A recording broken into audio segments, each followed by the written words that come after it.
Bienvenue à São Miguel, notre dernière étape de l'expédition aux Açores. C'est l'île la plus grande de l'archipel en fait, tout simplement. C'est également la plus connue, là où il y a le plus d'habitants. Et il y a quelques belles merveilles à explorer. Avec ses 65 km de long et une largeur variant entre 8 et 15 km, cette île volcanique est un condensé de paysages à couper le souffle.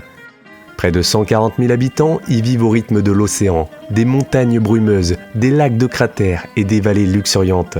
Nommée l'île verte, São Miguel est un paradis, où l'activité volcanique façonne encore le décor.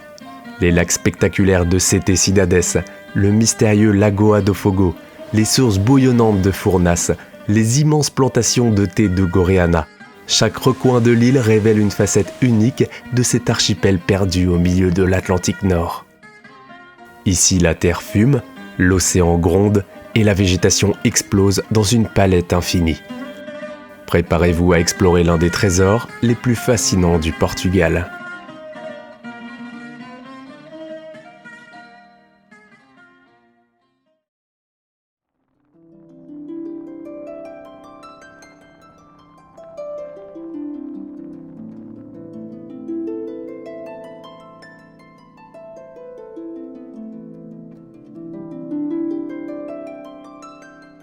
La première chose que nous avons faite en arrivant à São Miguel, c'est foncer vers le Lagoa do Fogo, l'un des joyaux des Açores. Ce lac majestueux, lové dans un cratère volcanique formé il y a près de 15 000 ans, est l'un des sites les plus préservés de l'archipel. Ici, pas de construction ni d'urbanisation, seulement la nature brute et indomptée. Depuis les points de vue surplombant le lac, le spectacle est saisissant. Une eau d'un bleu profond, encerclée par des falaises abruptes couvertes d'une végétation dense.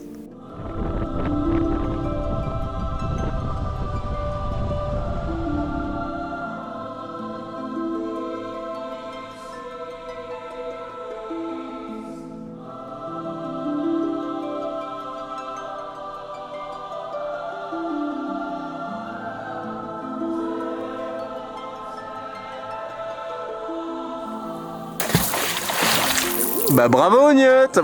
Bravo pour l'appareil photo! Avec Niot et Marie, on a décidé de partir pour une petite excursion, descendre dans la caldeira et marcher sur les plages de sable blanc qui entourent le lac. Oula, passage compliqué pour Elliot, hein. Va-t-il le faire? Ce serait catastrophique s'il tombe à l'eau. Oh là là là là!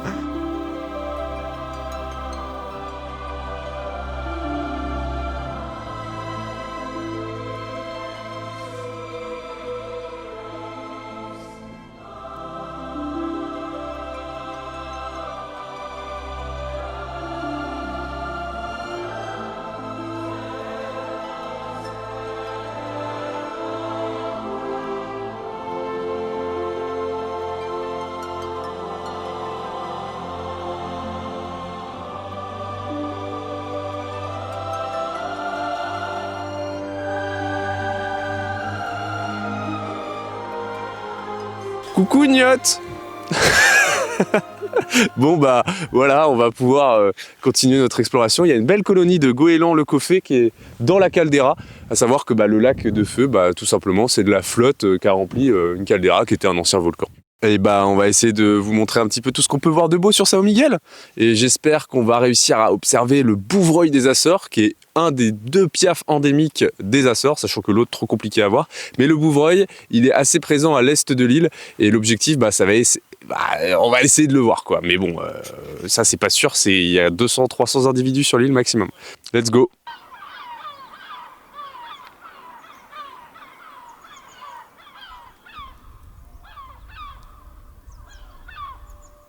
Lors de cette petite randonnée, on a observé à plusieurs reprises un oiseau que je voyais depuis le début du voyage, mais que j'arrivais pas à prendre en photo. Le serin des Canaries.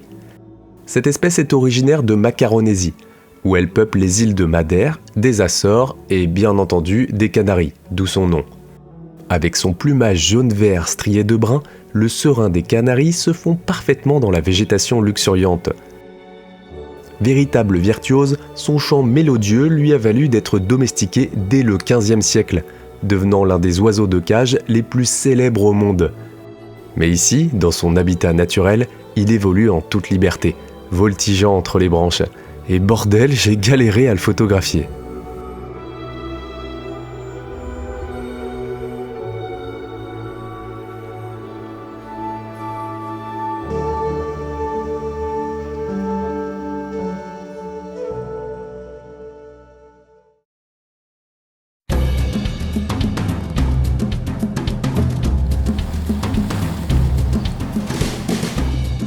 Autre site emblématique de São Miguel, les calderas das Furnas, un monde bouillonnant où la terre semble encore vivante. Des geysers de vapeur jaillissent du sol, accompagnés de fumerolles sifflantes et de bassins d'eau en ébullition.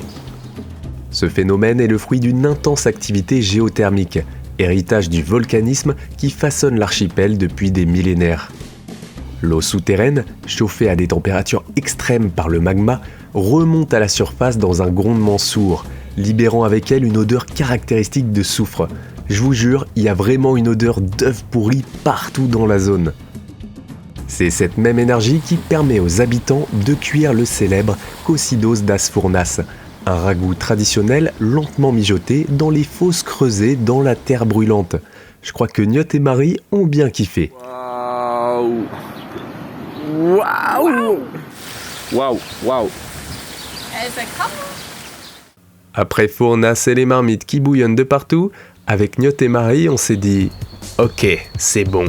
Maintenant, à nous le bain chaud. » Et justement, pas très loin, il y a le Parque Terra Nostra, un endroit un peu magique dont tout le monde parle. Ce parc, c'est un mélange improbable entre jardin botanique tropical et spa géothermique géant. On entre d'abord dans un décor presque irréel, des allées bordées de fougères arborescentes, de palmiers et de plantes venues des quatre coins du monde.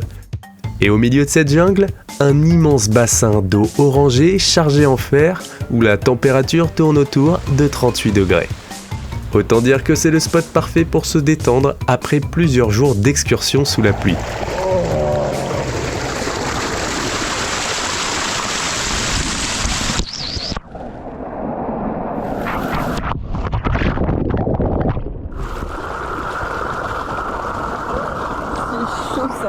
Alors là on est dans les bains thermaux et voilà, bah il fait chaud, l'eau elle est à je sais pas combien. J'ai un parasite derrière moi. C'est trop profond. Et après bah on va continuer à faire la visite. Je me secoue pour enlever le parasite. Oh les bains là. Que demander de plus au milieu d'espèces d'araucaria? C'est pas combien d'espèces différentes, mais il y en a beaucoup. Ça va, t'es bien la Niot? Un petit Ricard. Oui, c'est vrai qu'il y a un petit bar. Attendez, j'ai plus pied ici. Évidemment, le petit paléobotaniste du groupe était dans son élément à l'intérieur de ce parc. Il est tellement dur celui-là. Waouh! Ça pique. Il est très très dur. Il y a des petites piques sur le côté. C'est très dangereux. Niot est dans la vallée des cycas. Waouh! Tous les cycas qu'il y a. Ce cycas là, on dirait du hou, il est trop marrant. Ah non, non, on m'empêche de faire ma transition. On m'empêche de faire ma transition. Waouh, waouh, waouh, waouh, waouh, waouh, waouh. Transition.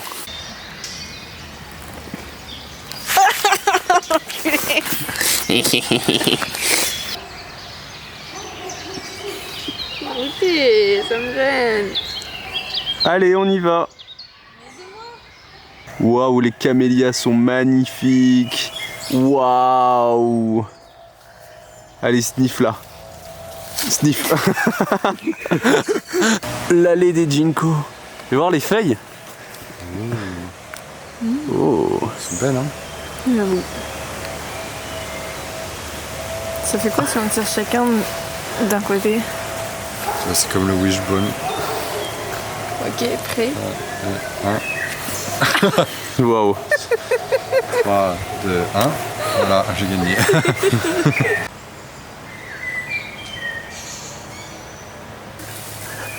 Ouais, vas-y, viens.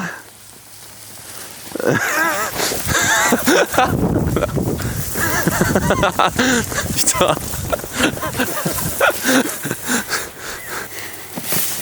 super, bravo le jardin.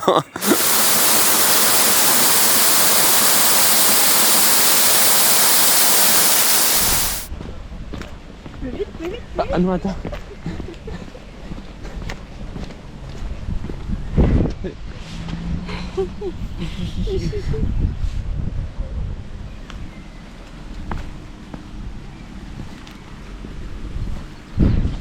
Arrêtez de me suivre.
Apparemment, une seule source d'eau chaude, ce n'était pas suffisant pour nous. Du coup, dans la foulée, on a filé en faire une deuxième.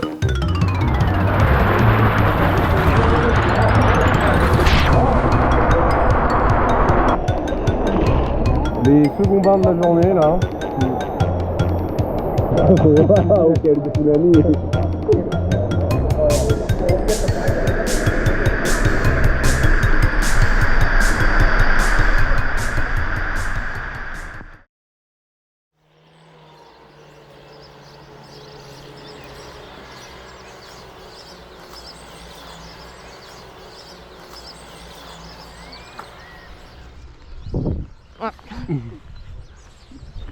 Non!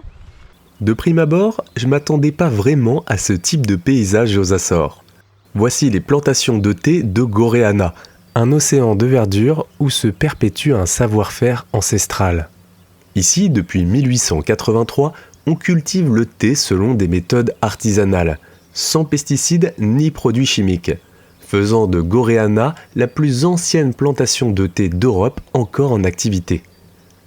Dans ces collines baignées par l'humidité de l'Atlantique, les feuilles sont récoltées à la main, puis transformées dans une usine au charme d'antan, où les vieilles machines en cuivre et en fonte tournent encore.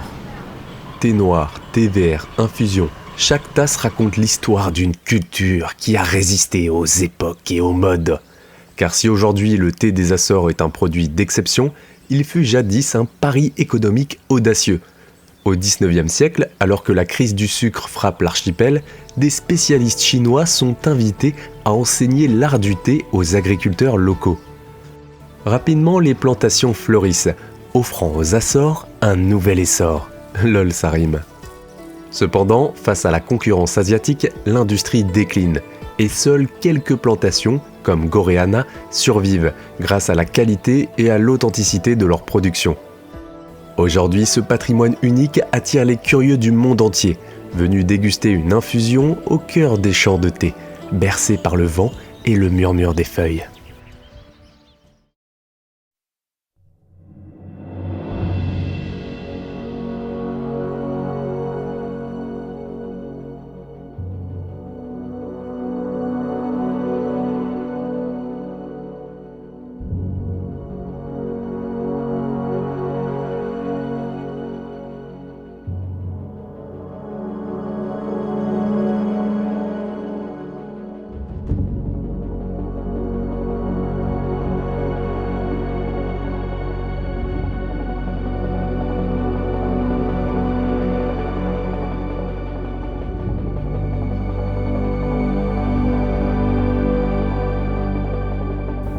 Les lacs de Sete Cidades.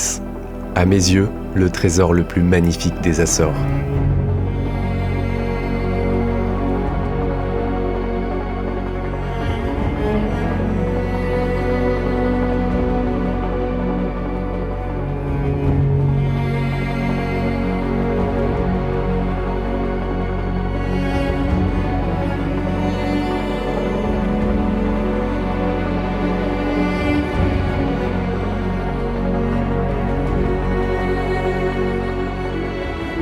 Niché dans l'immense cratère d'un ancien volcan, ce paysage saisissant, classé parmi les 7 merveilles naturelles du Portugal, abrite 2 lacs jumeaux, l'un vert, l'autre bleu. Selon la légende, ces eaux colorées seraient les larmes d'une princesse et d'un berger, séparés par le destin. Mais au-delà du mythe, cette différence de couleur s'explique par la réflexion hétérogène de la lumière sur des profondeurs inégales.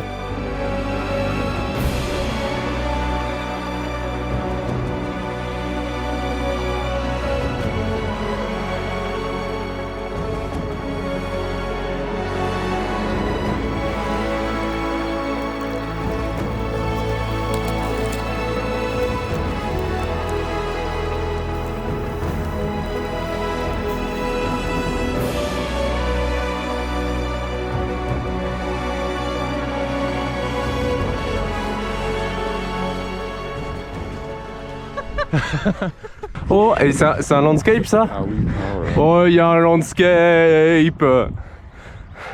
N'hésitez pas à aller le follow, Amazing Landscape, il a volé tous ses followers.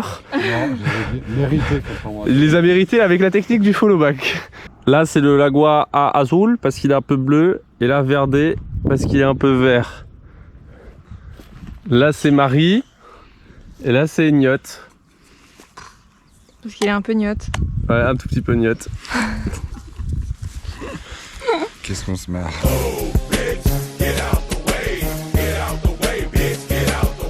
Ils sont déconnés. Bonjour toi. Afin d'admirer les lacs, il existe un point d'observation plutôt insolite. Le Monte Palace Hotel. Construit dans les années 1980, cet hôtel de luxe promettait d'accueillir l'élite en quête d'évasion. Mais après seulement quelques mois d'activité, le rêve s'est effondré. Trop isolé, trop ambitieux, il a fermé ses portes en 1990, laissant derrière lui un squelette de béton envahi par la mousse et les graffitis. Aujourd'hui, il est devenu un spot culte pour les explorateurs urbains et les amateurs de frissons.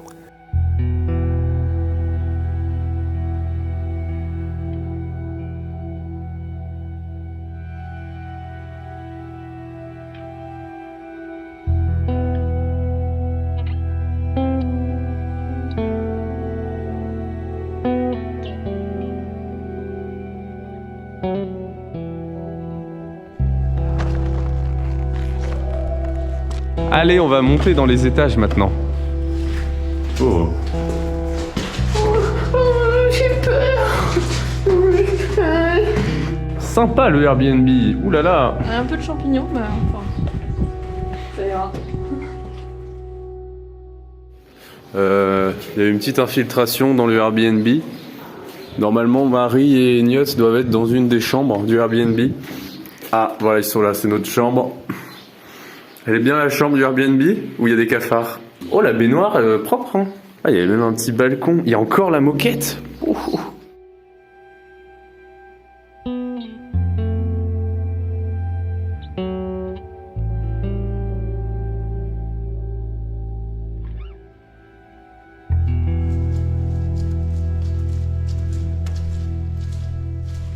Cours pour ta vie.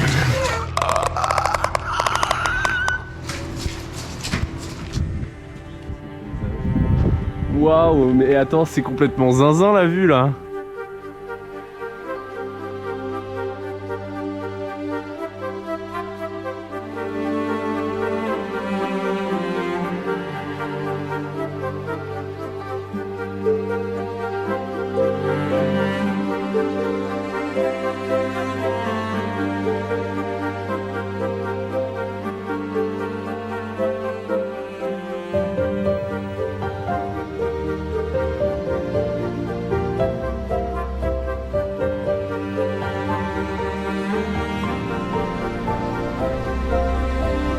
C'est joli, non?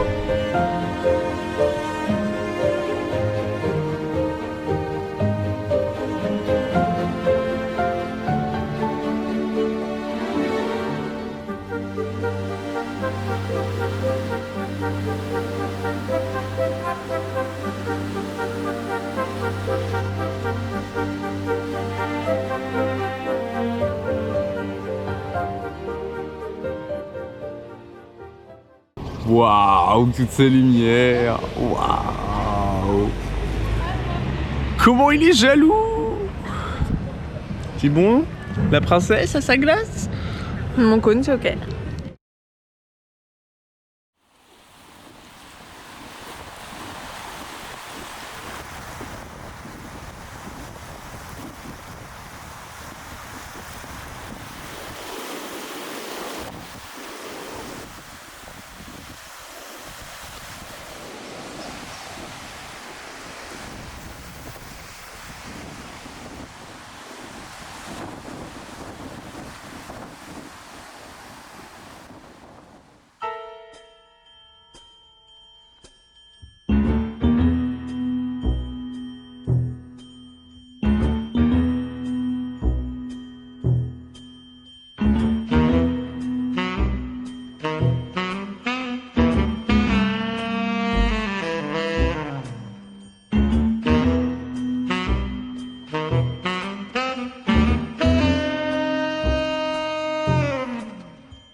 Aux Açores, on n'a qu'un seul rapace diurne, le milafre. Et on ne dirait pas à son nom, mais en fait, il s'agit simplement d'une sous-espèce de buse variable. Elle est un chouille plus petite que sa cousine continentale, avec un plumage généralement plus sombre, et moins de variations individuelles. En portugais, Açores signifie « autour », un rapace qui figure d'ailleurs sur le drapeau. Pourtant, l'espèce n'est pas du tout présente sur l'archipel. En fait, lors de l'exploration des îles, les colons sont tombés sur un rapace qui leur a fait penser à l'autour des palombes, et donc ils ont nommé l'archipel Açores.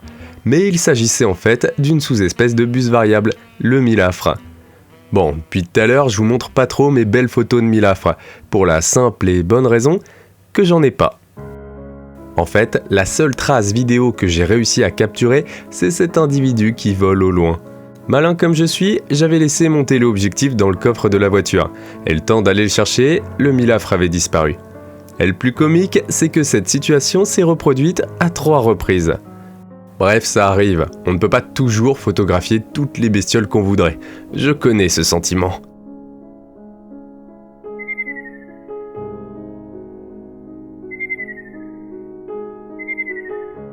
Pour en savoir plus sur ce rapace, je vous encourage à visionner la vidéo de Seb sur le comptage des milafres aux Açores. Oh, c'est Napoléon Staline.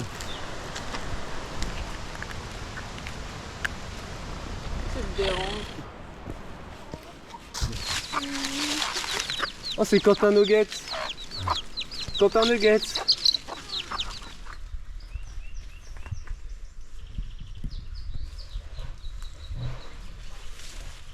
Vous faisiez quoi? C'est notre dernier jour sur São Miguel et par la même occasion de notre expédition dans l'archipel des Açores. Et on s'est dit pour bien terminer le séjour là, on se fait une méga rando, une bonne rando. Alors on s'est rendu à Pico d'Avara. C'est le sommet le plus haut de l'île, 1103 mètres d'altitude. Il y a une petite rando avec un petit 600 mètres de dénive pour arriver jusqu'en haut. Donc on est en train de se la faire tranquille. Et surtout, on a choisi cet endroit pour une raison. En fait, on est tout à l'est de l'île et c'est l'endroit où il y a la seule population de bouvreuil des Açores, qui est l'une des 2 espèces de piafs endémiques de l'archipel. On les trouve vraiment que là, à l'est de São Miguel. Donc on s'est dit, vas-y, on y va, on va essayer d'en spotter, ce serait trop cool. Et en fait, au bout de quoi 100 mètres de dénivelé, il y a Marie qui a spoté 2 petites boules grises avec la tête noire. Donc on les a vues directement. Les petits bouvreuils des Açores. Trop cool, j'ai réussi à faire quelques photos. Je vais vous les balancer. Ça se trouve, on va réussir à les voir de nouveau, je sais pas. En tout cas, on va continuer la rando. Parce qu'il nous reste un bon 400 mètres de dénive là, je pense. On est dans la forêt de Cryptomeria japonica. On se croirait vraiment pas trop aux Açores pour l'instant, par rapport à la forêt native qu'on a vue sur Terceira. Là, les cryptomériens sont très présents. Ça fait un peu forêt interdite. Bon voilà, on continue, en espérant voir un beau milafre aussi. Autrefois considéré comme une simple sous-espèce du bouvreuil pivoine, le bouvreuil des Açores est aujourd'hui reconnu comme une espèce à part entière. Avec son plumage gris-bleu et sa silhouette compacte de 17 cm pour une trentaine de grammes, ce passereau au bec puissant est l'un des joyaux de la faune des Açores. Autrefois répandu dans les montagnes de l'île, il a vu son territoire se réduire à une poignée de forêts relictuelles, cernées par des plantations d'espèces exotiques qui ne lui offrent ni abri ni nourriture. Jadis considéré comme nuisible en raison des dommages causés aux vergers, il est désormais l'un des oiseaux les plus menacés d'Europe. Chaque chant qui résonne dans la canopée de São Miguel est le murmure d'une espèce en sursis, symbole fragile de l'équilibre de l'archipel. Ça me rappelle des vieux souvenirs. Oh oh. Ouais. Dans la brume, dans la gadoue. Ouais. Après avoir traversé dans un premier temps la forêt de Cryptomeria, puis la forêt endémique des Açores, tout ça pour une bonne ascension de 700 mètres de dénivelé positif, nous voilà arrivés au sommet de São Miguel, le Pico d'Avara, qui culmine à 1103 mètres d'altitude. Et voilà, on est arrivé en haut de Pico d'Avara, 1103 mètres d'altitude. Et comme d'hab, on voit que dalle, on est dans le brouillard. J'ai adoré l'ascension, c'était vraiment super. Encore la faute à Monsieur Météo. Bon bah nous voilà au sommet de São Miguel, Pico d'Avara. Et pour changer, on voit que dalle. Et voilà. Oh le seum. Tu manges quoi? Une petite barre. Par temps clair, on peut admirer une vue imprenable sur l'île, contempler ses vallées verdoyantes, ses lacs volcaniques et l'océan Atlantique à perte de vue. Bon, classique des Açores.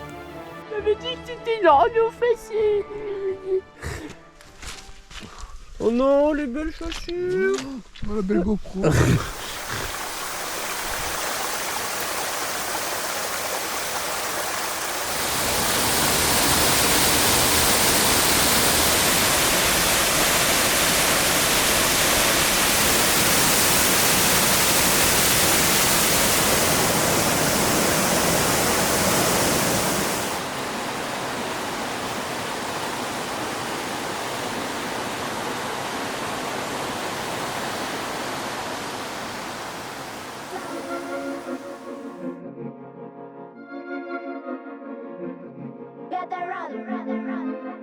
Ce voyage aux Açores nous aura mené des falaises battues par l'océan aux forêts primordiales, des volcans endormis aux calderas fumantes, des traditions humaines marquées par la chasse à la baleine aux nouveaux horizons de l'écotourisme.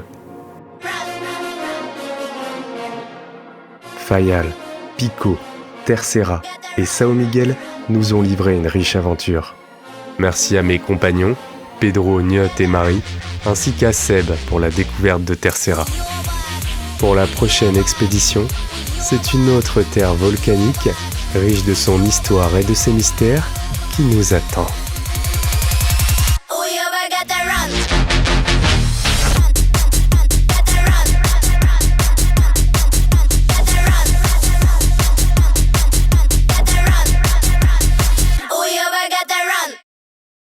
Et on est les Nonis. C'est nous. Oh, j'ai pas fait gaffe. Ah non, ça s'infiltre.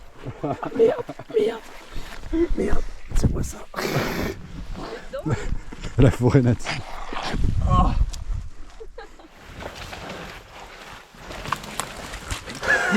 Ouais la forêt native. Waouh, il y a un canyon en dessous. Coucou.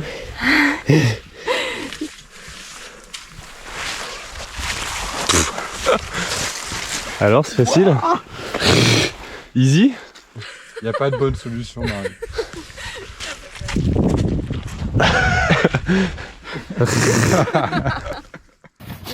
Easy. Easy. Et là, Niot a les pieds secs. Et Marie a les pieds mouillés. Il a les pieds secs. Bah ouais. J'ai de la chance. Parce qu'il est resté derrière tout le temps, il a évité tous les pièges. J'en ai marre que tu fasses des transitions nez, c'est relou.